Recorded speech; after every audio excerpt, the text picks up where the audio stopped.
আসসালামু আলাইকুম রহমতুল্লাহ। সেলিম ভাই, ওয়ালাইকুম আসসালাম। আপনারা কেমন আছেন? আলহামদুলিল্লাহ। আচ্ছা, আপনি টেপার আসেন। আচ্ছা, আপনার হাতে এটা কি? সাপের কলস। কিসের কলস? সাপের। এত বড় সাপের কলস? হুম, কোথায় পেলেন এত বড় সাপের কলস? ওই জায়গা ছিল। ওয়াও, খুব সুন্দর তো সাপের কলস। দেখি মাপ দেন তো, আপনার সাথে বড় না ছোট? বড় তো এমনি দেখা যাচ্ছে। দেখি কয় মানুষ হয় আপনার তুলনায়, দেখি একটু দেখান।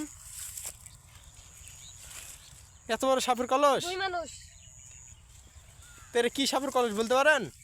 না, এটা দারাস সাপের কলস।